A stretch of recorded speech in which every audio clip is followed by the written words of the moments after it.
Hey everyone, my name is Michael, otherwise known as Anthurium. I've been getting a lot of questions lately about some of the patches I've been uploading where they're really texture heavy and I don't use a sequencer, and people seem to be really curious about the gear I'm using and the techniques I'm using. So I'm going to try and address all those questions at once by doing a patch from scratch video. I'll quickly mention as well, I just put out a new release called Building the Forest. It is basically a 30-minute soundscape utilizing all the techniques I'm about to demonstrate. It features hundreds of recordings from the last year.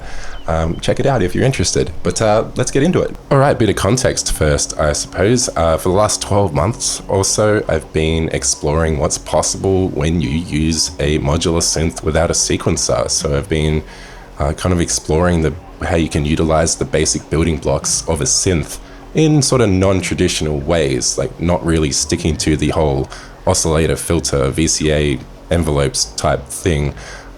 Just really kind of, exploring what's possible when you take away that safety net of your traditional signal chain and a sequencer. So I've been looking at self-modulating patches, I've been looking at feedback patching, I've been looking at mixing audible signals with subsonic signals, so LFOs with oscillators and noise and that sort of thing. And that's what my system is kind of built around now. So I'm not going to utilize all of this today. Don't worry, you don't need all of this to follow along. There's some oddities here as well that I'm guessing not many people have, like the dispersion delay from NLC and the Lob filter bank, and even the SMR, I suppose. It's a little more unusual, but we're going to stick to basic stuff today. We're going to just use like a noise generator, a mixer, an oscillator, probably some filtering and VCAs. I guess to be more specific about what I'm using, because everyone seems to want to know specifics about gear.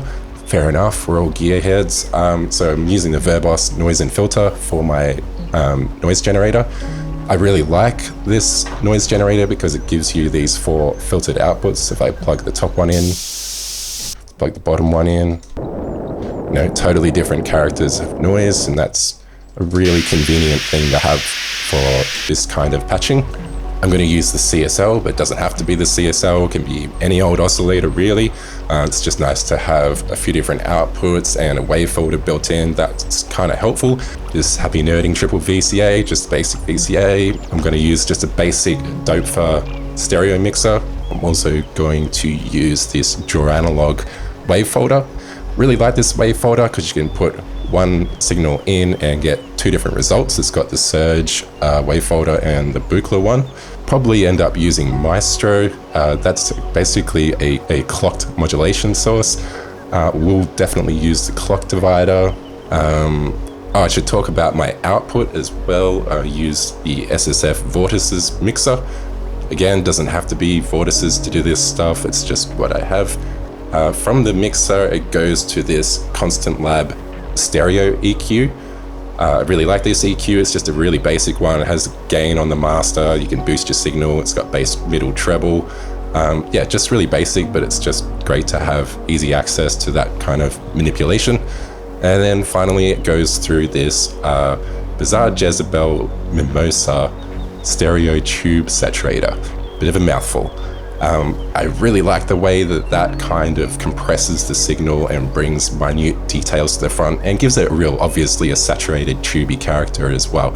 So that can be really cool, especially when teamed with the EQ, because it really reacts differently depending on how high your bass is, for example. If you boost the signal, you obviously get this much more compressed sort of sound, and can be really helpful in these style patches.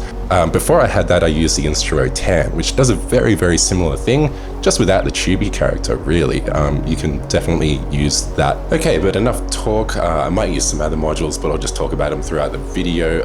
Let's get started and get into some patching. So, first thing I'm going to do is take this wavefolded output of the top oscillator, take it to this little Doepfer mixer. From there, it's just running into Vortices, which is the other mixer, and I'm also going to take some noise.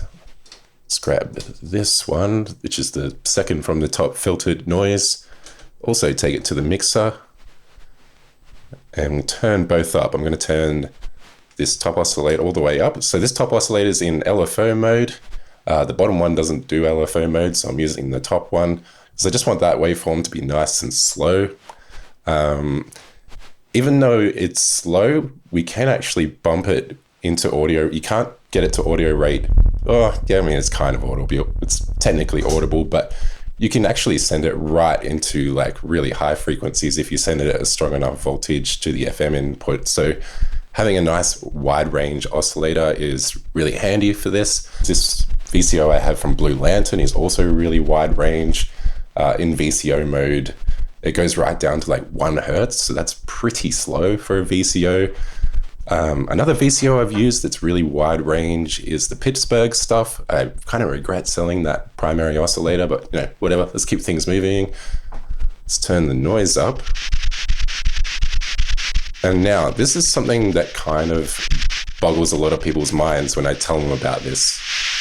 So you can mix subaudible signals, subsonic signals, whatever you want to call them, with audible signals, and they'll interact in an interesting way. It's kind of ended up acting like a VCA, like that LFO signal is squishing that noise against the sort of the top edge of the headroom of the mixer and squishing it out of existence.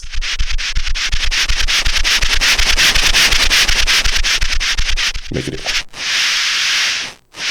And it's sort of giving it a bit of character as well, which I really, really like. This is a basis of a lot of my patches, like this kind of techniques. And I prefer it over using just a VCA and getting a similar result. Like, let's just do it really quickly.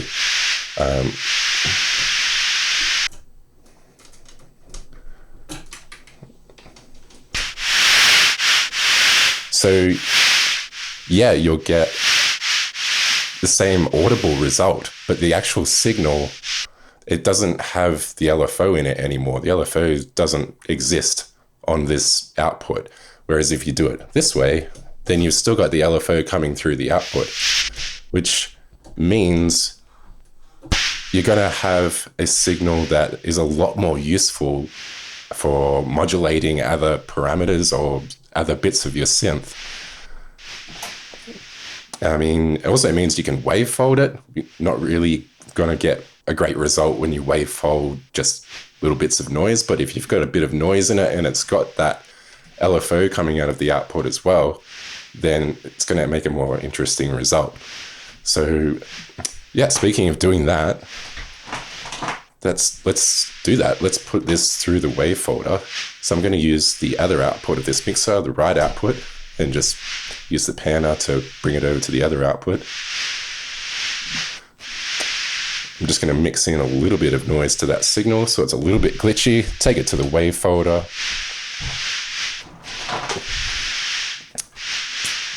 And we'll listen back to the results to start with. So I'll turn down the other input. So as you can hear, it's wavefolding that already wavefolded LFO mixed with noise even further. So that's the second signal, but this is the first signal. And we've already got a pretty organic sounding texture right there. So yeah, like I was saying, like this, I experiment with this kind of stuff quite a lot. I would usually use my matrix mixer for this. It gives you a lot more sort of flexibility with the 4 outputs and 4 inputs and individual level control over every single thing. But not many people seem to have a matrix mixer, so I'm just going to keep it simple with the stereo mixer today. But you can definitely take this concept a lot further when you use a matrix mixer. So from here, I would usually start to think about how to make it kind of a more stereo signal. We've got that second output of the wavefolder, so I'll grab that and put that to the CV control of the pan of this signal on Vortices. Cool, and now you can hear like that signal is bouncing around the stereo field kind of nicely.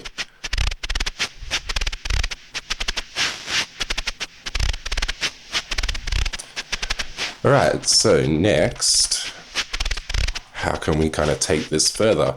Well, something I often do as well is mix in a tone of some kind to get kind of a bass line happening, working against this rhythm. So let's take the sine output of this bottom oscillator and then also take it to the mixer here. Turn that up. Oop, need to bring up the tuning. There it is. Just going to pan that completely left because I don't want it to go to the wavefolder.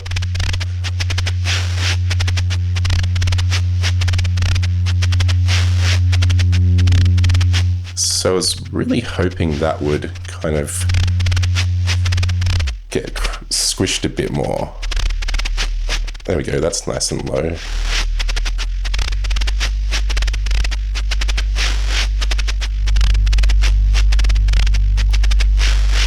And here's where I can really use the stereo EQ and the kind of tube saturation to crush this a bit more and make it a little bit more rhythmic. So if I crank up the gain and the saturation,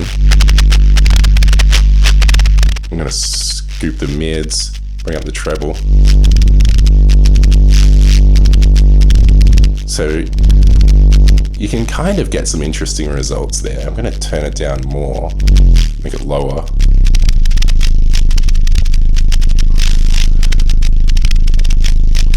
So I think, yeah, that's kind of okay. But what I think I will do is to make that bass a little more, less constant, I'm going to put it through a VCA. Then grab the output of the VCA and take it back to the mixer. And we'll find some way to modulate that VCA and kind of make it more of a rhythmic bass sort of pulse. So for that, maybe I will use, let's try the triangle output of this, the top oscillator.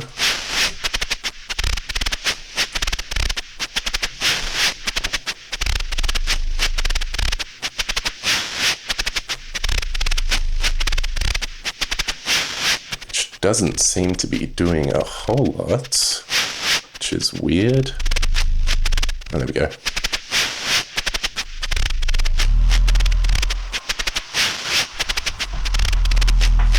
Cool, so we've got a little bit of a bassy thing coming through now. All right, so to me, that's already not sounding bad. Like, I would probably record that as a layer to use in something. I'd probably ordinarily go for a thinner sound if I plan on layering it, so I probably wouldn't do the bass thing.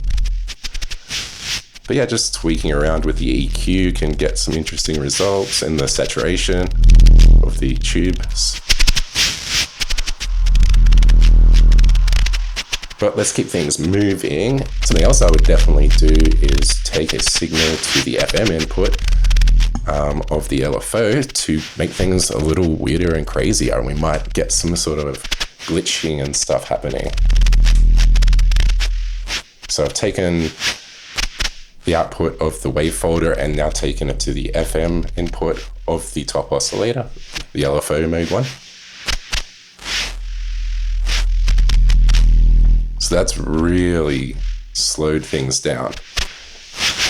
And experiment with different depths, play around with the symmetry on the wavefolder. And we should also modulate the wavefolding depth as well, I reckon. I'll find something cool to do with that. All right, so we're pretty much, whoop, there it is. This is the stuff that I kind of like, where it gets really sparse.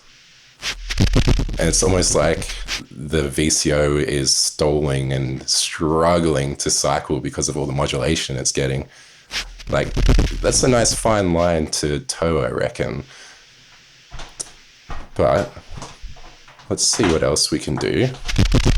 What I'm also going to do is grab, hopefully this sawtooth wave will trigger my clock divider down here. Let's see if it works. No, it doesn't like it. Maybe the sine wave will though. Let's have a go.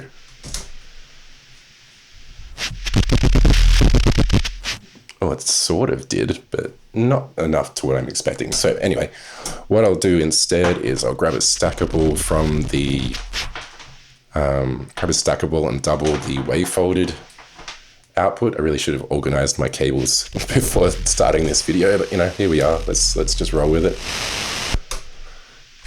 So let's try that into the clock divider.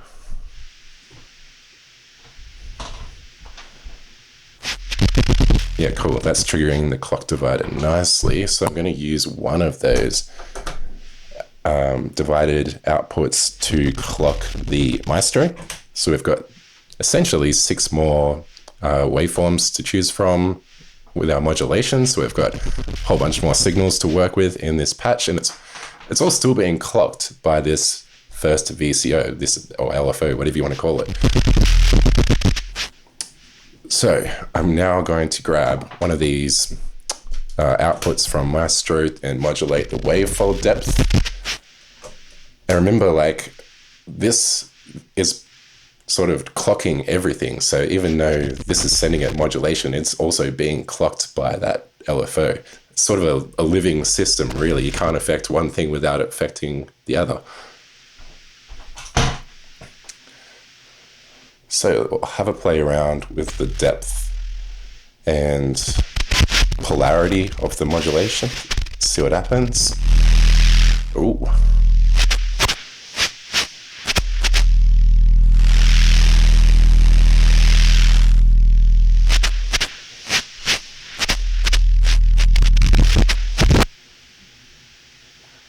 All right, we're getting somewhere.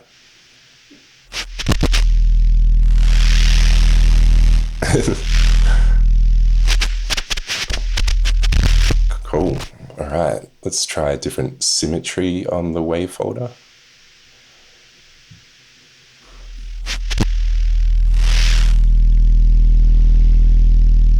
It's getting really slow now. Let's try speed it up a bit.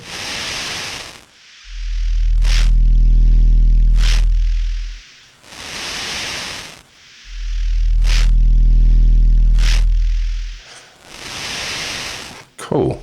Well, it's a nice texture heavy little thing going on there. I think what I'll do now is, so I'm just using this one noise input into the mixer at the moment. So if I turn that off, then the patch almost disappears. Crank it up again and play around with the levels of the noise as well. You'll get, and we can play around with the different characters of noise, the different filtered noises, I mean.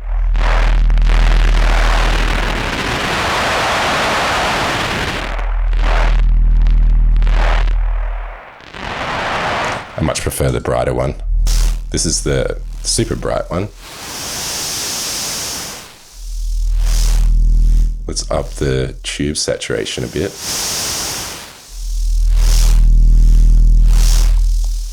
Yeah, cool. But yeah, what I was about to do before I got sidetracked was I'm going to put the noise through a VCA first so that the noise just isn't constant. And we're going to grab one of those Maestro outputs to, yeah, modulate the amplitude of that noise. Squishy modules, come on, get in there. Cool. What noise is that one? So that's, oh yeah, should do the job.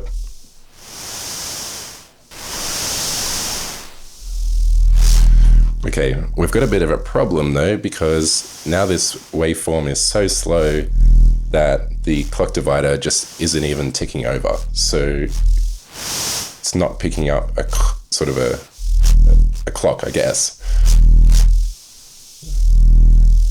Or actually, maybe it's the wave folding that's not making it happy. No, oop, there we go. Now it's triggering. So yeah, just really minor changes to things like the wavefold symmetry can have a really drastic effect. I've got a bit of a runaway patch.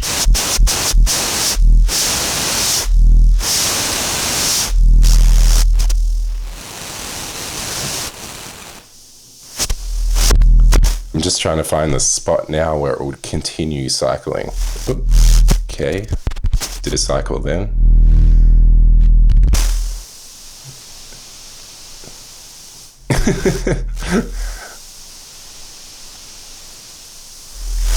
Yeah, perfect. Okay, this is exactly what I'm after.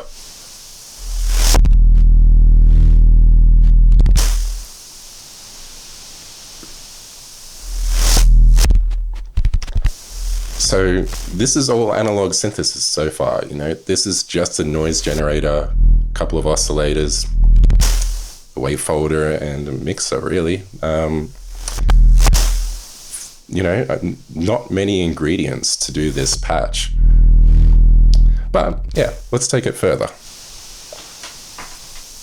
I love how it stalls on the bass note there. Maybe I'll tune that down a little bit further.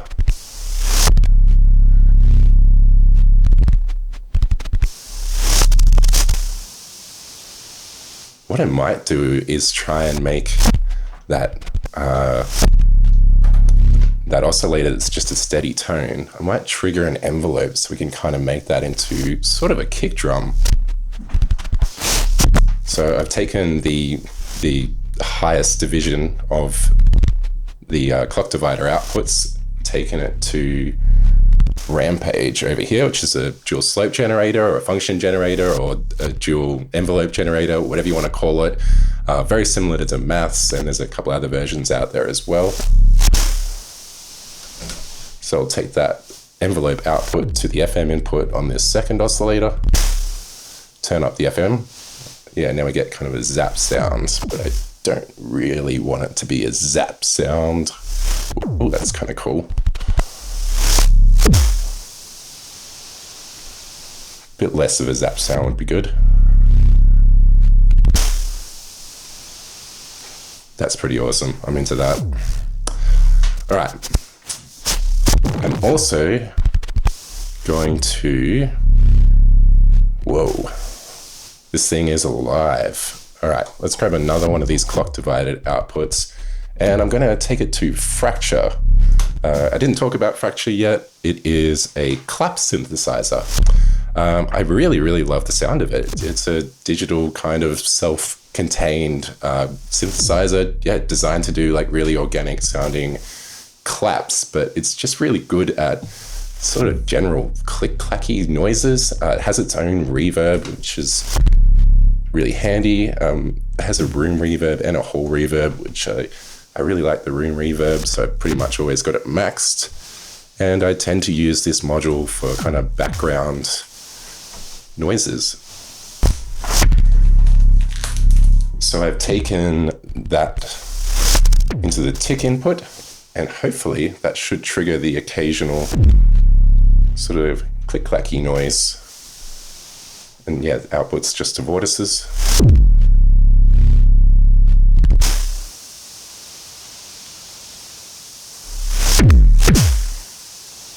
Maybe I'll make it more frequent.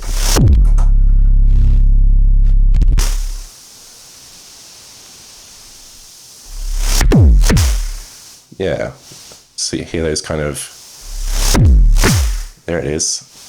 Really, really like that. Cool. Well, we're probably getting to the point where that's enough for one video, but maybe I'll try one more thing and we'll get Monsoon involved. I quite often use Monsoon for just adding a little bit of background depth, kind of similar to Fracture, but obviously we feed it a signal and it will generate the sort of background texture. So what will I do? I'd really like to grab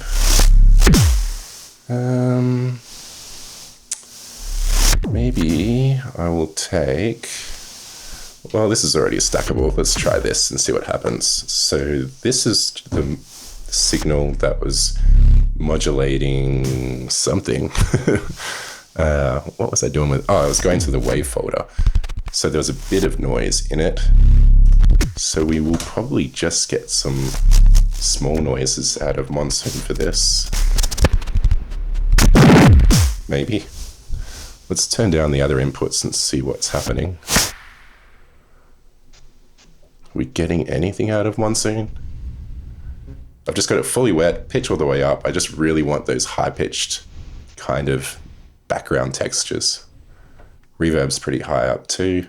Let's turn the gain up. Whoa. Yeah, cool.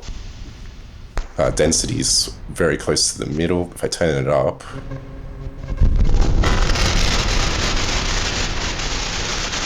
so it's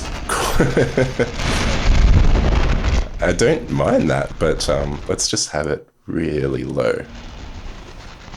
Let's bring in our other things again.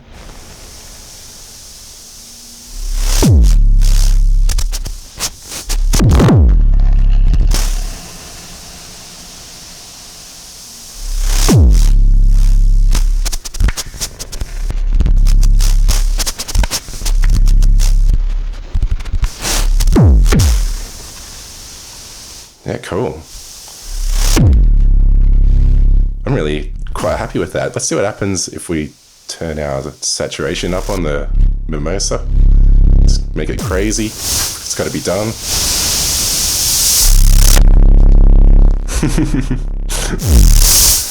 Hectic. Alright. I think I liked it more. About there. Sounds pretty good, I think.